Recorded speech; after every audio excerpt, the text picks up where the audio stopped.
Hi everybody, welcome to today's session. For this special webinar, as it's a 1 year anniversary, we're basically going to be going through kind of the top tips from customer services, so kind of neat features that we feel may help you along the way. So starting with the first one, so I'll start with myself. So my favourite feature in Prima, or one of the favourite features, is the upselling tool within line entry. So if I just open a sales order, so for example, when you created your sales order, you go in to add your line onto the sales order. So if I just enter BC, I think it's 3 zeros and 1.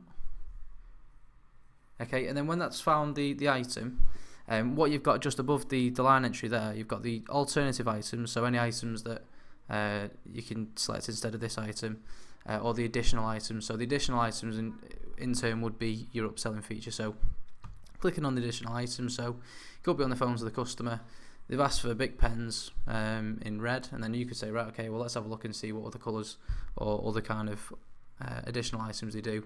Could be a piece of furniture and you're looking for a desk or something as well. So from this upselling feature, you can see then any other items that you can kind of promote while you're on the phone or over email, saying, oh, by the way, I've added this to your quote, but we also do these items, and so on and so forth.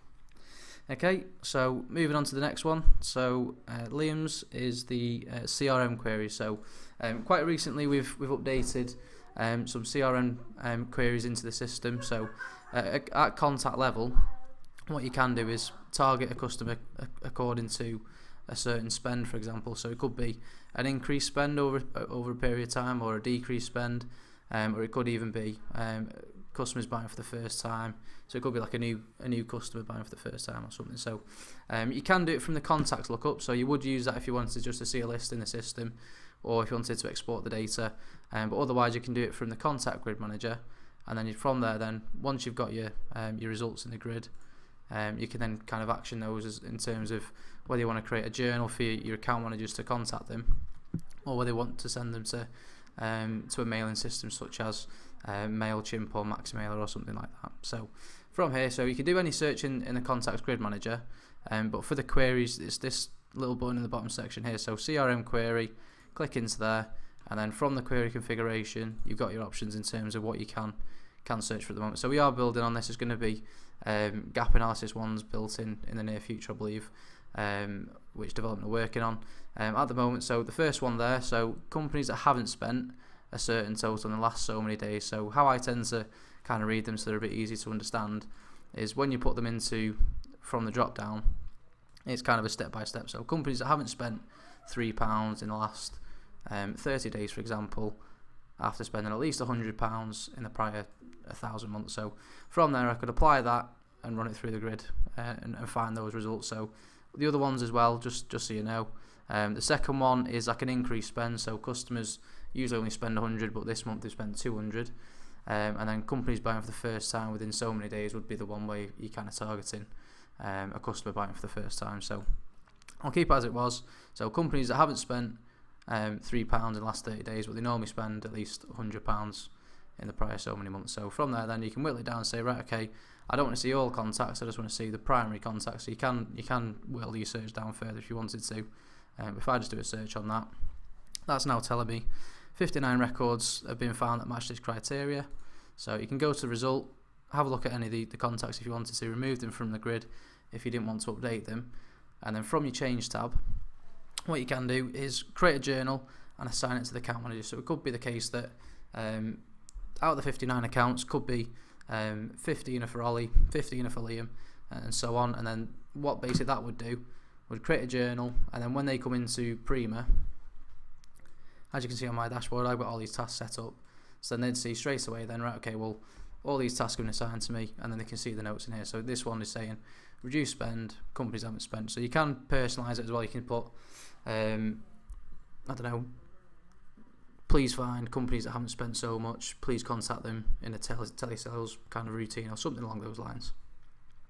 So you can create a journal assigned to account manager, and the other option you've got for the CRM queries is send contacts to address book. So from there then, if it's integrated with a MailChimp or a MaxMailer or whatever it may be, you can click the option for send contacts to address book, and then if you've got one integrated with your database, so for example it was MailChimp, from there then your lists that are in MailChimp, so your mailing lists, you'd then be able to say, right, okay, well, send all these over to the reduced spend list, and then from there then you can build your campaign and send out promotions or something along those lines.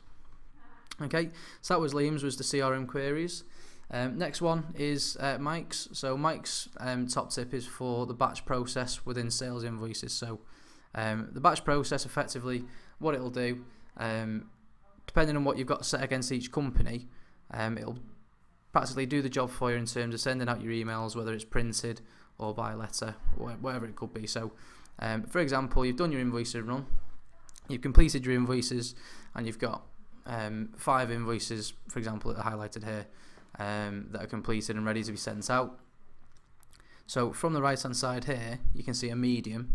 So this is reading the invoice medium within the company record, and then from there it could be the case that there's 5 that are letter, another 5 that are email, and then rather than highlighting and saying, right, okay, send those via letter, click print out the goods, highlight the next lot, click print, hit the email job and do that way.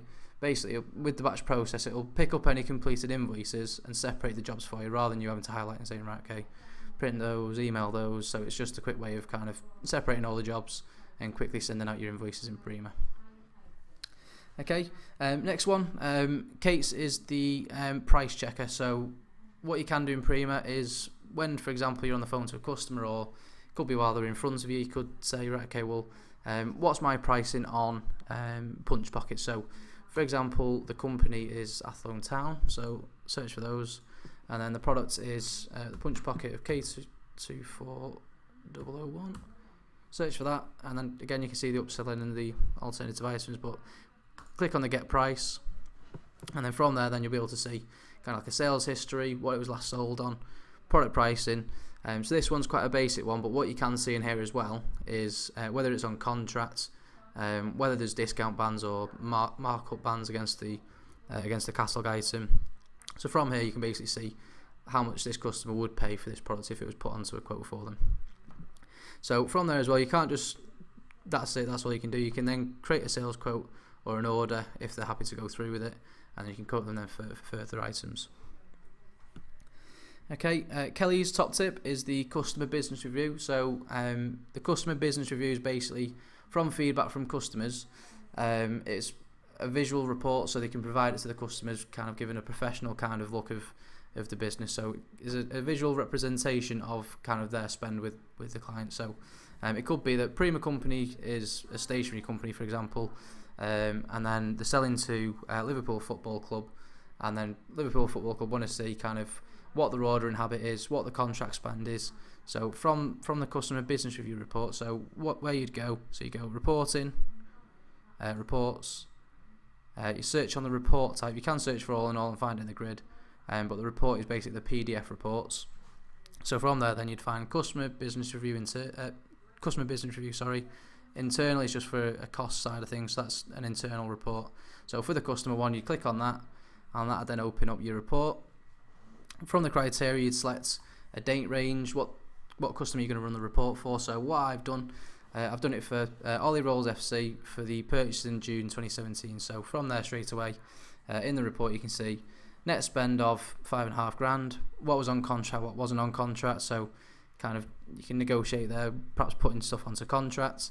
You can see a year-on-year spend, so there's improved since last year. So you can see there, previous year was this, current year is this. Scrolling down, order summary analysis and ordering habit. Onto the next page, order sources, so whether it's coming via internet or email, or the phone or whatever it could be. Top 30 products by quantity. So if there was 30 products available, you'd see that within the list, and you can also have it by value as well. And then on the next page, so you've got product classification analysis. So you can see a breakdown of exactly what or where they're spending with you. So file pockets of binders is a big one, and so on and so forth. And then also on the last page is just cost centre analysis. So if you had multiple cost centres, you can see, right, okay, well, Melwood's buying the most here, whereas Anfield and Fayway Sports aren't buying as much. So a really good report to use to kind of a professional looking report with kind of the pie charts and the graphs and everything as a visual report, rather than just giving the customer plain and simple figures. Okay, Andrew's, the support manager's top tip is the links tab. So if I just go to SOP and orders, and I've got an example order here, so it's 41768. Okay, so using this one because it's invoicing, it's got the most links to the order. So anywhere you go in the system, whether it's an invoice, a dispatch note, a purchase order, sales order, wherever you go, if you double click the line, so on this one here, if I double click this item, you'll have this links tab. So what that links tab is basically telling you where it's linked to in the system. So you can see here, as it's invoiced, it's linked to all these different areas in the system because it's gone through purchasing, it's gone through the receipts, gone through dispatch, and it's now at invoicing. So from there then, perhaps you're trying to locate the dispatch note to reprint it, you can literally just double click that line, open up your dispatch note and print it out, or go to the purchase order and check what the reference was. Or even if you were checking whether it's gone via purchasing or whether it's come from stock, you can do that as well. So checking the links tab is really key to quickly go through the system in an efficient way. Okay, when I asked Steve Dennis, our customer services manager, his top tip was automation. So with automation, covers quite a wide section of Prima, because with the process automation now you can have imported orders coming through from your Prima Go web store or Evolution or Amazon, whatever it may be. You can set up automation for those to automatically authorize. You can set up an automation for your purchasing, so whether it's by supplier and delivery type. So there's various different things in which you can set up to automate. So I'll cover the sales and the purchasing section now. So if you log into administration, go to automation, and then auto purchase setup. So for example, on the purchase side of things here, so if I just open this entry, so what you've got here, so for this database, the supplier of VOW, pit wrap and label, and the auto purchase turned on for that. So effectively what would happen is when you authorize your sales orders in the system, if they meet this criteria of if it's for VOW and if it's a pit wrap and label, that would then get automatically purchased in the system. You can also set options as to whether you want to check stock or whether you want to allow multiple suppliers. So what that one basically means is if you've got an order come through, 5 for spices, 5 for VOW, allowing multiple suppliers will allow you then to separate the two supplier kind of records off. So one order will go to VOW and the other ones for spices that isn't set up as automation, or could be, would then go do its different job or stay in your requirements. So it doesn't have to be all delivery types or all suppliers. It could be perhaps you're trialing it for one supplier, or it is something you're really keen on doing, you want to do it for all of them. You just literally come into the automation area here, auto purchase setup, and then create your jobs in here. So I would suggest contacting one of the team before kind of trialing anything. We can always talk you through setting that up and kind of the implications of what would happen in the system. But effectively all that will happen is when the lines hit your requirements list, if it meets the criteria, it'll just get automatically purchased electronically with your supplier. On the auto sales side of things, so it's within the system keys and then it's sales system keys. So what I tend to suggest to do is sort on key data, and then from there then you can see your figures and then kind of your on and off switches if you like. So from here you can set maximum and minimum values against order lines, order totals, and also the margins. So it could be the case that you perhaps don't want to send through sales orders that aren't over a certain margin. So if it's under 15% or 20%, whatever it could be, you can set that to say, right, okay, well, any of these that come into Prima or have put onto Prima with this kind of criteria, don't automatically authorize those through the system. So you can set on values on there, and there's further options as well. So whether you want to have it for only external orders, internal orders, or whatever it could be, you can switch that on and off per database as well.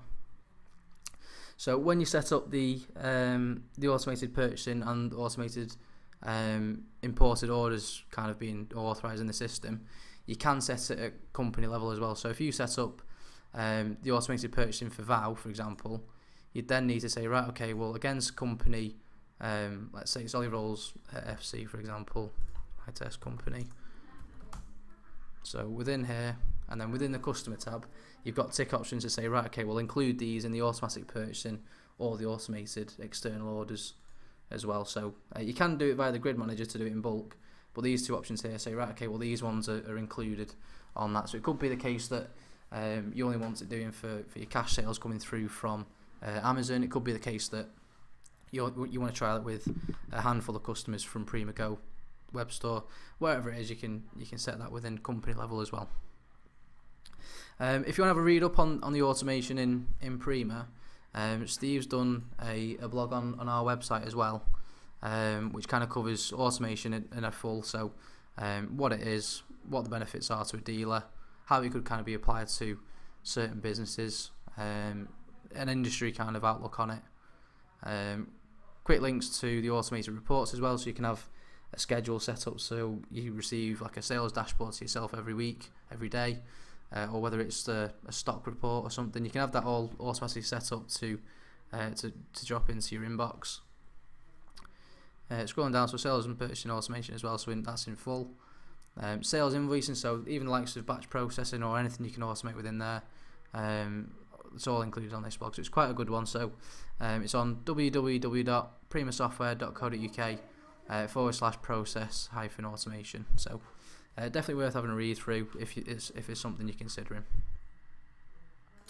Okay, that's everything for the top tips for the Prima client then. We will be doing another video for Prima Go top tips, which will be uploaded onto the channel in the next few days, I would believe. So yeah, if you've got any questions, drop training@primasoftware.co.uk a message and we'll get back to you. Okay, thank you very much. Bye.